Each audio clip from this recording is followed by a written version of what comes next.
ऐसी कौन सी स्त्री थी जिसने अपने पति को गोद में खिलाया था? रहस्यमयी पहेली। नमस्कार मित्रों, आप सभी दर्शक भाइयों का हमारे YouTube चैनल ज्ञान दर्पण में स्वागत है। दोस्तों, आज की वीडियो में हम लेकर आए हैं एक बहुत ही रहस्यमयी पहेली। जैसा कि मैंने टाइटल में कहा है, ऐसी कौन सी स्त्री थी जिसने अपने पति को गोद में खिलाया था।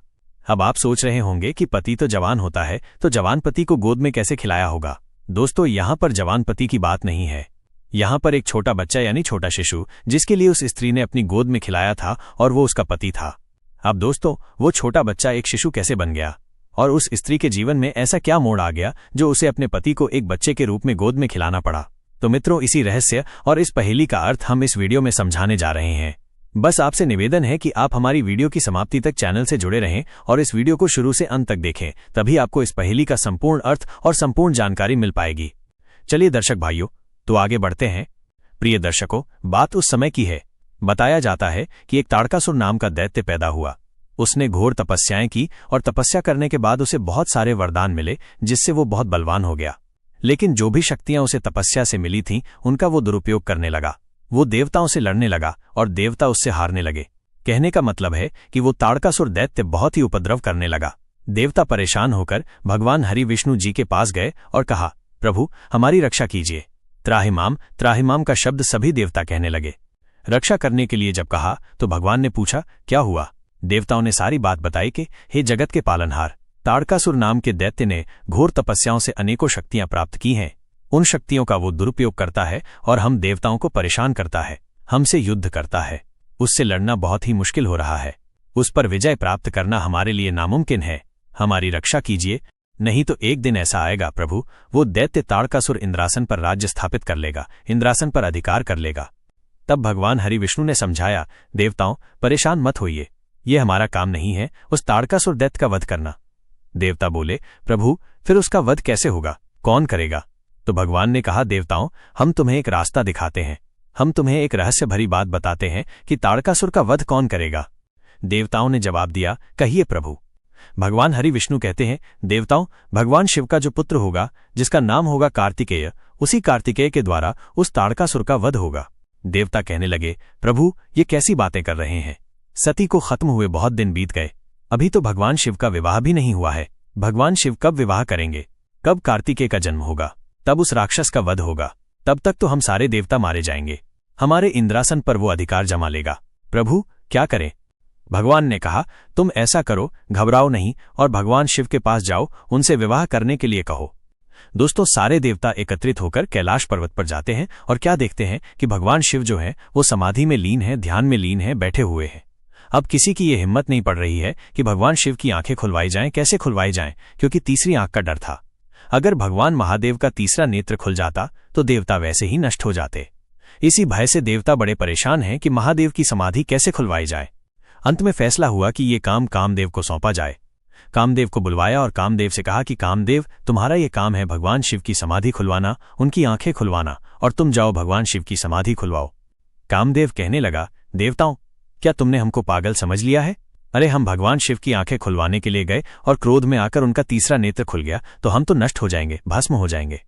देवता कहने लगे, कामदेव घबराओ नहीं, पहले तो ऐसा होगा नहीं, और अगर हुआ भी तो तुम्हारे ऐसा करने से हम देवताओं की जान बच जाएगी, धर्म की रक्षा होगी और इंद्रासन पर जो अधिकार करने वाला है ताड़कासुर, वो नहीं कर पाएगा।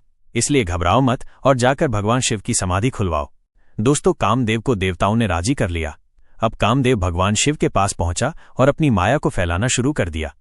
भगवान शिव की समाधि खुलवाने के लिए एड़ी चोटी तक की ताकत लगा दी, लेकिन भगवान शिव की दोनों आंखें यानी दोनों नेत्र वो कामदेव नहीं खुलवा पाया। अंत में कहा जाता है कि रति का बाण बनाकर जब कामदेव ने भगवान शिव पर चलाया तो भगवान शिव के दोनों नेत्र खुल गए, लेकिन क्रोध में खुले, और क्रोध के साथ ही साथ भगवान शिव का तीसरा नेत्र भी जब खुला और उसकी दृष्टि जैसे ही कामदेव के ऊपर पड़ती है तो कामदेव तुरंत जलकर वहीं भस्म हो गया। पत्नी रति रोने लगी और कहने लगी, प्रभु ये क्या किया आपने? आपने हमको विधवा बना दिया। आप तो ये जानते ही हैं कि बिना पति के औरत की संसार में कोई इज्जत नहीं होती, कहीं भी उसे सम्मान नहीं मिलता। मैं बगैर पति के कैसे रह पाऊंगी? आपने हमारे पति को भस्म कर दिया है, उनके शरीर को समाप्त कर दिया है। हे प्रभु, मैंने ऐसा कौन सा अपराध किया था? ऐसी जीवन में मैंने कौन सी भूल की थी? कौन से पाप किए थे जो आज हमें बिना पति का आपने कर दिया? मुझे विधवा बना दिया। मैं बगैर पति के कैसे रह पाऊंगी? मुझे भी मार दो, मैं भी जीना नहीं चाहती। दोस्तों, जब रति का इस तरह से विलाप करते हुए भगवान महादेव ने देखा तो भगवान शिव कहने लगे कि रति देवी, घबराइए नहीं। तुम्हारा पति जो है समाज की नजर से मर चुका है, भस्म हो चुका है, लेकिन वो हमेशा जीवित रहेगा। शरीर से किसी को दिखाई नहीं देगा, लेकिन हर स्त्री पुरुष के अंदर वो विद्यमान रहेगा, हमेशा जीवित रहेगा, लेकिन वो शरीर से दिखाई नहीं देगा। रति, हम तुम्हें ये वरदान देते हैं, तुम पति के लिए विलाप करती हो, पति के लिए परेशान हो रही हो, तो जाओ, अभी तो तुम्हारी पति से मुलाकात नहीं होगी। द्वापर युग जब आएगा, भगवान कृष्ण का अवतार होगा और कृष्ण के पुत्र जो प्रद्युम्न होंगे वही तुम्हारे पति कामदेव होंगे, जो कामदेव का अवतार। और तुम समरासुर दैत्य के यहां जाओ, वहीं जाकर तुम्हारे पति से भेंट होगी और तुम्हारे पति जो हैं वही एक बच्चे के रूप में तुम्हें मिलेंगे। दोस्तों, ये वरदान भगवान शिव ने रति को दे दिया। उधर देवता हाथ जोड़कर कहने लगे कि प्रभु, सती को खत्म हुए बहुत दिन हो गए हैं, आप विवाह कीजिए। भगवान शिव कहने लगे कि मैं विवाह नहीं करूंगा। जवाब दिया, प्रभु, यदि आप विवाह नहीं करेंगे तो कार्तिकेय का जन्म नहीं होगा, और जब कार्तिकेय पैदा नहीं होंगे तो उस ताड़कासुर राक्षस का वध नहीं होगा, और यदि ताड़कासुर दैत्य नहीं मारा गया तो एक दिन इंद्रासन पर वो कब्जा कर लेगा, हम सारे देवताओं को वो भगा देगा। इसलिए आप प्रभु शादी कीजिए।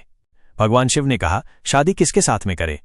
तो बताया है कि हिमाचल की पुत्री जो गिरजा है, कई वर्षों से आपके नाम की माला जपती हैं और आपसे शादी करने के लिए तैयार हैं।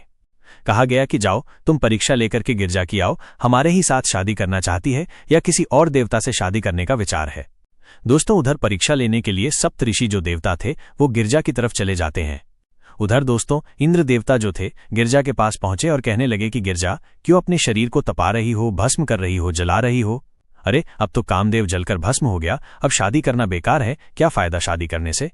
गिरजा ने कहा है कि कामदेव भस्म हो गया तो क्या हुआ, मैं तो भगवान शिव से प्रेम करती हूं, मुझे कामदेव से कोई मतलब नहीं है, मैं तो शिव से प्रेम करती हूं और उन्हीं से विवाह करना चाहती हूं।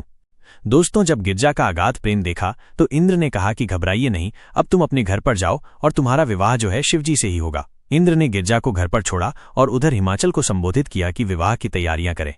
और दोस्तों, इधर आते हैं इंद्रदेव, सारी बात, सारा रहस्य भगवान शिव से कहते हैं कि गिरजा आपसे ही विवाह करना चाहती है और यदि आपसे विवाह नहीं हुआ तो एक दिन मर जाएगी। अब ऐसा करें, आप शादी की तैयारी करें और आप दूल्हा बने। दोस्तों, शादी करने के लिए जो कैलाश पर्वत पर भूत प्रेत रहते थे उन सबके लिए तैयार किया। भगवान शिव जो थे फिर दूल्हा बनाए जाते हैं और बारात को लेकर नंदी पर बैठकर भगवान शिव चल देते हैं हिमाचल की तरफ। भगवान शिव हिमाचल के यहाँ जाते हैं। गिरजा और भगवान शिव का बड़े हर्षोल्लास से विवाह होता है और गिरजा को लेकर भगवान शिव कैलाश पर्वत पर आते हैं। कुछ समय के बाद गिरजा के द्वारा कार्तिकेय का जन्म होता है और कार्तिकेय जब बड़े हुए तो उन्हीं कार्तिकेय के द्वारा उस ताड़कासुर दैत्य का वध हुआ। तब देवताओं को दोस्तों चैन मिला। अब आइए दोस्तों, इधर बता दें, जब द्वापर युग आता है, भगवान कृष्ण का अवतार हुआ और उन्हीं कृष्ण के पुत्र हुए प्रद्युम्न जो कामदेव थे, उन्होंने जाकर प्रद्युम्न के रूप में अवतार लिया। उधर समरासुर दैत्य को ये पता चला कि जो कृष्ण के पुत्र हैं प्रद्युम्न, वही हमारे काल हैं। तो मरने के भय से समरासुर कई राक्षसों को भेजता है कामदेव का हरण करवाने के लिए, लेकिन कामदेव का हरण करके वो नहीं आ पाते हैं और अपने प्राण गंवा बैठते हैं। अंत में समरासुर ही जाता है और प्रद्युम्न का हरण करके जब लेकर चलता है तो रास्ते में नारद मिल जाते हैं। नारद कहते हैं कि ये क्या कर रहे हो, अरे इसको तुम हरण करके क्यों ले जा रहे हो? समरासुर ने कहा कि महात्मा नारद, यही तो हमारा काल है और जो ये प्रद्युम्न है यही हमको एक दिन मारेगा, लेकिन हम इसे बड़ा नहीं होने देंगे, हम इसे पहले ही मार देंगे। दोस्तों, नारद ने समझाया कि तुम एक शूरवीर हो, तीनों लोकों में तुम्हारा डंका बजता है और इतने महावीर हो और फिर भी एक बच्चे से डरते हो, इसे स्वयं मत मारो, नहीं तो तुम्हारी वीरता का अपमान होगा। बोले, फिर क्या करें? तो नारद ने कहा, समुद्र के रास्ते से मैं अपने रथ पर जा रहा था। दोस्तों, तो नारद ने कहा कि ऐसा करो, इस प्रद्युम्न को समुद्र में फेंक दो और इसे जो विषैले जीव जल के अंदर हैं खा जाएंगे, ये मर जाएगा। दोस्तों, नारद की बात मानकर समरासुर ने प्रद्युम्न को समुद्र में फेंक दिया और उन्हीं प्रद्युम्न को एक मछली ने निगल लिया।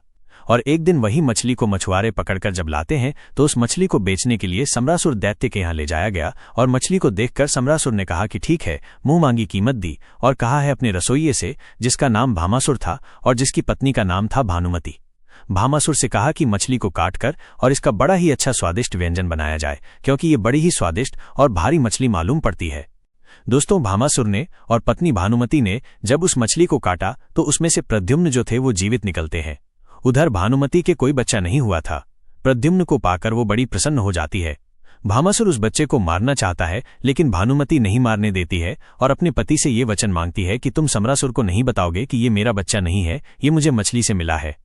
दोस्तों फिर वो भामासुर को लेकर भानुमति जाती है समरासुर के पास में और उस बच्चे का नामकरण करवाती है, तो समरासुर भी उस बच्चे का नाम प्रद्युम्न रखता है। दोस्तों प्रद्युम्न शिशु रूप में थे और वही रति भी आती है और प्रद्युम्न को अपनी गोद में ले लेती हैं और खिलाने लगती हैं और मन में ये कहती हैं कि हे मेरे स्वामी, तुम कब नौजवान बनोगे, कब नवयुवक बनोगे, तब हमारी तुम्हारी भेंट होगी, मुलाकात होगी। गोद में लेकर के यही बार बार रति दोस्तों सोचने लगती है कि वो कौन सा दिन आएगा जो ये प्रद्युम्न नौजवान बनेंगे, फिर हमारा इनसे मिलन होगा। दोस्तों समय का इंतजार करने लगती है। और उधर कहते हैं कि भानुमति जो थी ये पूर्व जन्म में पद्मिनी नाम की अप्सरा थी, जिसने भगवान विष्णु की घोर तपस्या की थी और भगवान विष्णु से मायावी वरदान और रसायन विद्या का वर मांगा था। उसे रसायन विद्या आती थी। तो दोस्तों ये रति स्त्री थी जिसने अपने पति के लिए बच्चे के रूप में गोद में खिलाया था। जैसा कि मैंने टाइटल में कहा है कि ऐसी कौन सी स्त्री थी जिसने अपने पति को गोद में खिलाया था, तो दोस्तों ये कामदेव की पत्नी रति ही थी जिन्होंने अपने पति को प्रद्युम्न के रूप में गोद में खिलाया था और नौजवान होने का वो समय का इंतजार करने लगी। फिर दोस्तों बताया है कि एक दिन ऐसा आता है कि भानुमति ने रसायन विद्या के द्वारा प्रद्युम्न को नौजवान बना दिया और जब नौजवान हो जाते हैं तो रति एक दिन आती है और अपने पति को यानी प्रद्युम्न को देवलोक ले जाती है और वहीं पर मिलन होता है। नारद के समझाने के अनुसार प्रद्युम्न फिर पृथ्वी पर आ जाते हैं और उन्हीं प्रद्युम्न के द्वारा एक दिन ऐसा आया कि समरासुर का वध हुआ। तो दोस्तों अब तो आप जान ही चुके हैं उस स्त्री का नाम जिसने अपने पति को गोद में खिलाया था। जो सारा रहस्य मैंने इस वीडियो में बताया है। आपसे निवेदन है कि आप हमारी इस वीडियो को लाइक करें और चैनल को सब्सक्राइब करें और शेयर करें। इतना समय देने के लिए आप सभी को बहुत बहुत धन्यवाद। दीजिए इजाजत, मिलते हैं अगली वीडियो में किसी और ज्ञान चर्चा के साथ। तब तक के लिए सब्सक्राइबर बंधु एवं दर्शक भाइयों के लिए जय श्री कृष्णा, नमस्कार।